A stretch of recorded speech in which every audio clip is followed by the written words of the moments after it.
আমাদের সবাইকে নিতে হবে। দায় আপনাকেও নিতে হবে, আমিও নিব, আওয়ামী লীগও নিবে, প্রত্যেকটা দল নিতে হবে বাংলাদেশে।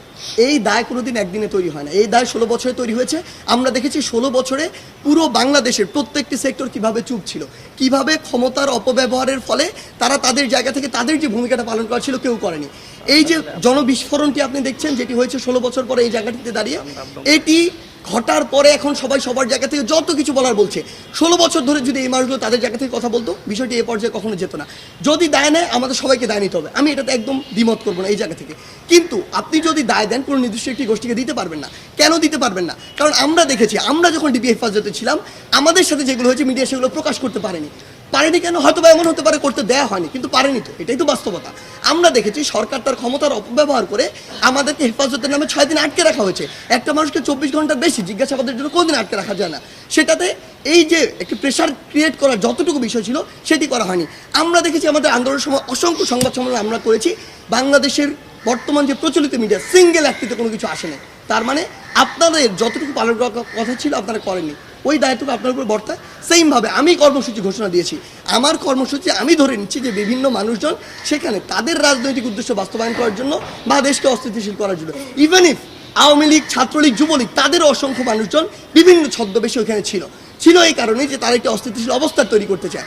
আপনি দেখেছেন এই যে সংখ্যালঘুর বিষয়টি নিয়ে পুরো বাংলাদেশ যখন অস্থিতিশীল হচ্ছিল, আপনি যখন ঘেটে দেখেছেন, রিপোর্টে দেখেছেন যে ওই সমর্থিত তারা ছাত্রলীগ, আওয়ামী লীগ, যুবলীগ নিজেরাই ওই মন্দির ভেঙেছে। আমরা এরকম অসংখ্য রিপোর্ট দেখেছি। যখন পিছনের দিকে গিয়েছি আমরা দেখেছি তারা বিভিন্ন বাড়িতে হামলা করেছে, ভাঙচুর করেছে। রিজন কি? রিজন হচ্ছে তারা একটি অস্থিতিশীল অবস্থা তৈরি করতে চায়। সো আলটিমেটলি এই যে দায় দেওয়ার বিষয়টি, আমরা বিশ্বাস করি এই জায়গায় দায়টি আমাদের সবার। তবে আমরা এটুকু বলছি, আপনি যেটি বললেন যে এই সব পালন করার উচিত কিনা, আজকে 2024 সালের এই গণ অভ্যুত্থানে আওয়ামী লীগের যেসব নেতাদের উপরে আমি বলছি যে অত্যাচার হয়েছে, ধরে নিলাম তারা দেশ ছেড়ে পালিয়েছে, তাদেরকে মামলা দেওয়া হয়েছে, এই যে ঘটনাগুলো হয়েছে, এটার জন্য কি এখন আমরা শোক পালন করব? যদি এটার জন্য না করি 15ই আগস্ট 1975 জন্য আমরা শোক পালন করব না। আপনি দেখেছিলেন ওই 15ই আগস্ট 1975 যখন এই ঘটনাটি ঘটে পুরো বাংলাদেশ ব্যাপী মিষ্টি বিতরণ হয়েছিল। কারণ কি? কারণ ওই 72 থেকে 75 ঘটনা যদি দেখেন তখন স্বৈরাচার বা ফ্যাসিস্টের চরম একটি মাত্রা ছিল। ইতিহাস ঘাটলে আমরা এটি দেখতে পাই যে তখন আসলে আলটিমেটলি যা হয়েছিল এক জায়গার নির্দেশ থেকে হয়েছিল। এটি বাংলাদেশের মানুষের কোনো ঘটেনি। এমনকি বাংলাদেশের সাধারণ মানুষ ওই সময় যে বিষয়টি হয়েছিল যে সাধারণ মানুষ তার যে বিচারটি সেটি পায়নি, বরং বিচার নির্দিষ্ট একটি ঠিকানা থেকে, ধানমন্ডি 3200 কয়েকটি ঠিকানা থেকে পুরো বাংলাদেশে যেত।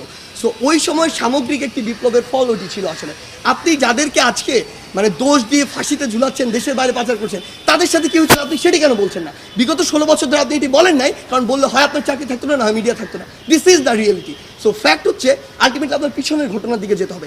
আজকে 24 সালে যা হয়েছে এটা 24 সালের ঘটনা না, বিগত 16 বছর ধরে হয়েছে তার ঘটনা। সো আমাদের জায়গা থেকে আমরা মনে করি শুধু আমাদের জায়গা না, বরং রাষ্ট্রীয়ভাবে এই যে শক্তি এটি পালন করা উচিত নয়। কোনোদিন সিঙ্গেল কয়েকজন মেজর বা আর্মি অফিসার মিলে এই যে একটি অভ্যুত্থান সেটা 15 আগস্টে 1975 ঘটাতে পারতো না, বরং এটি একটি সামগ্রিক ক্ষোভ ছিল এবং সবাই ওই যে একটি নীরবতার সমর্থনেরই কিন্তু একটি লক্ষণ।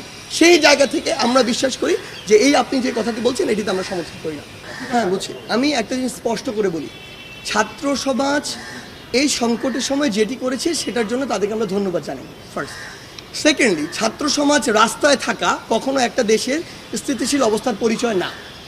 ইভেন পুলিশ তাদের যেখানে দায়িত্ব পালন করার কথা, ট্রাফিকের জায়গাটির কথা যদি বলি, সেখানে না থাকা এটাও স্থিতিশীল অবস্থার পরিচয় না। সো দিন শেষে আমরা যদি মনে করি যে আমাদের দেশকে একটি স্থিতিশীল অবস্থার দিকে যাওয়া প্রয়োজন, সেই জায়গা থেকে আসলে যার যেই জায়গায় দায়িত্ব তার সেই জায়গায় ফিরে যাওয়া উচিত। আমাদের জায়গা থেকে স্পষ্ট বার্তা আমরা দেখছি যে প্রত্যেক দিন বিভিন্ন জায়গায় ধীরে ধীরে যারা পুলিশ রয়েছে তারা আসলে তাদের দায়িত্বে ফিরে আসছে। সেই জায়গায় ছাত্র সমাজের প্রতি আমাদের একদম সরাসরি আহ্বান এবং স্পষ্ট আহ্বান, আমাদের পুরো বৈষম্য বিরোধী ছাত্র আন্দোলনের পক্ষ থেকে স্পষ্ট বার্তা, যেখানে যখন পুলিশের কোনো একটি টিম বা ট্রাফিকের টিম, আইনশৃঙ্খলা রক্ষাকারী বাহিনীর টিম আসবে, তাদেরকে তাদের দায়িত্বটি বুঝে দিয়ে ছাত্র সমাজকে সেখানে সরে যেতে হবে। আপনারা যে দায়িত্বটুকু পালন করছেন সেটির জন্য আপনাদের ধন্যবাদ, কিন্তু এটি আপনাদের দায়িত্ব না। আপনাদেরকে তাদের জায়গাটি বুঝিয়ে দিয়ে সরিয়ে যেতে হবে এবং আপনাদেরকে অবশ্যই শিক্ষা প্রতিষ্ঠানে ফিরে যেতে হবে, আপনাদের ক্লাসে ফিরে যেতে হবে, পড়ায় ফিরে যেতে হবে। এবং আমরা মনে করি বৈষম্য বিরোধী ছাত্র আন্দোলন আসলে এরকম কোনো কিছুকে প্রমোটই করে না যে কেউ একজন কোনো একটি হোস্টেলে গিয়ে সার্চ করবে, কেউ একজন কোনো একটি আবাসিক হোটেলে যাবে, কিন্তু কেউ একজন কোনো একজন প্রফেসরকে জোর করে নামিয়ে দিবে। আমরা এগুলোকে সমর্থন করি না, বরং আমরা মনে করি আমরা এগুলোর দাবি জানাতে পারি এবং অথরিটি সিদ্ধান্ত নেবে যে এটি করবে কিনা, এবং অবশ্যই এটি তদন্তের ভিত্তিতে হওয়া উচিত। আমি মনে করি, আমি একটি অভিযোগ করলাম যে বাংলাদেশের 64 জন ডিসি এবং এসপিকে পদত্যাগ করাতে হবে, কিন্তু বাংলাদেশের 64 জন ডিসি এসপি যদি করাপ্টেড থাকতো তাহলে বাংলাদেশ চলতো না। আমরা বিশ্বাস করি অনেক ভালো ডিসি এসপিও ছিল বলেই বাংলাদেশটি চলেছে, খারাপভাবে চলুক আর ভালোভাবে চলুক চলেছে। সেই জায়গা থেকে অবশ্যই এই অভিযোগ করলাম, আর সবাইকে পদত্যাগ করতে হবে বা করাতে হবে ব্যাপারটা এমন না, বরং এখানে একটি সুষ্ঠু তদন্ত হওয়া উচিত। যারা এগুলোর জন্য দায়ী, সে ডিসিএসপি হোক আর একজন কনস্টেবল হোক, তাদেরকে ওই দায়টি নিতে হবে এবং তাদের ওই উপযুক্ত শাস্তিটি দেওয়া উচিত। পুরো বাংলাদেশের ছাত্র সমাজের জন্য স্পষ্ট বার্তা, আমরা কোনো অথরিটি না, আমরা একটি প্রেশার গ্রুপ। আমরা আমাদের দাবিটি তুলে ধরতে পারি, আমরা দুর্নীতিবাজদের অপসারণের জন্য, ক্ষমতার অপব্যবহারকারীদের অপসারণের জন্য দাবি তুলতে পারি, কিন্তু এটি করতে বাধ্য আমরা করতে পারি না।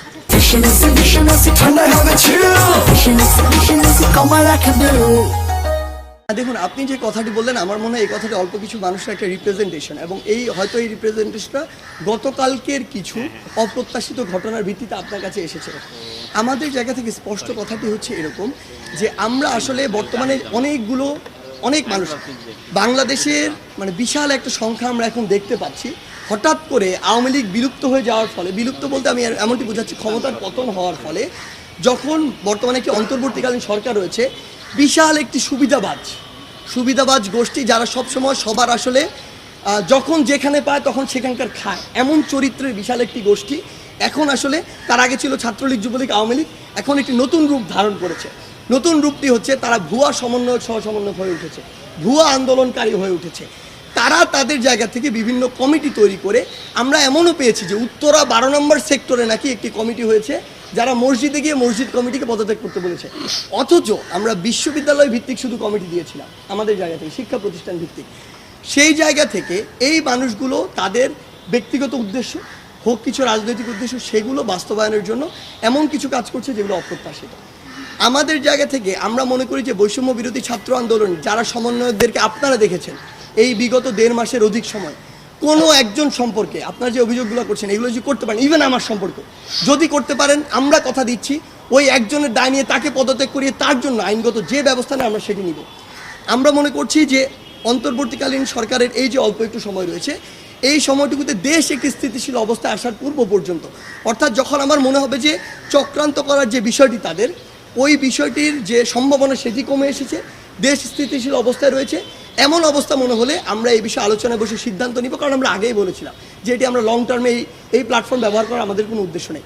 তখন আমরা এটি সিদ্ধান্ত নিয়ে যা করার এই প্ল্যাটফর্মটি নিয়ে সেটি সিদ্ধান্ত নিয়ে আপনাদের সবাইকে ডেকে আমরা জানিয়ে দিব, শেষ করে জানিয়ে দিব। এবং আমরা এটি স্পষ্ট করে বলি কেন আমরা এটি বলছি, কারণটা হচ্ছে এখনও আপনারা সবাই জানেন, আমরাও জানি, অর্থনৈতিকভাবে হোক, আইন শৃঙ্খলার দিক থেকে হোক, বাংলাদেশেও স্থিতিশীল অবস্থা আসেনি। আমরা যদি মনে করি যে আজকে থেকে 7 দিন পরে এরকম একটি বড় চক্রান্তের আভাস আমাদের কাছে এসেছে, তখন তো আমাদের রাজপথে নামতে হবে, একটি ডাক দিতে হবে। সেই জায়গা থেকে এই স্থিতিশীল অবস্থাটি আসার জন্য আমরা অপেক্ষা করছি। এমপি, মন্ত্রী, পুলিশ বা যারা আছে সবার কথাই বলছেন, তাই তো? ফাইন। দেখুন, প্রথমে এটা ক্লিয়ার করি 16 বছরে ফ্যাসিস্ট আওয়ামী লীগ সরকারের সাথে বিভিন্ন পদে, হোক মন্ত্রী, হোক প্রধানমন্ত্রী, হোক এমপি, হোক কোনো একটি নির্দিষ্ট ইউনিটের প্রেসিডেন্ট, সেক্রেটারি কিংবা প্রভাবশালী কেউ একজন, এই যারা ছিল তারা প্রত্যেকেই এই ফ্যাসিস্ট গভর্নমেন্টের এক একজন স্টেক হোল্ডার ছিল। তারা তাদের জায়গা থেকে প্রত্যেকেই কোনো না কোনো ভূমিকা রেখেছে। একজন ওয়ার্ড আওয়ামী লীগের কোনো একজন কর্মীও ওয়ার্ড বিএনপির কোনো একজন কর্মীকে টর্চার করেছে, এই দায়টি সে এড়াতে পারে না।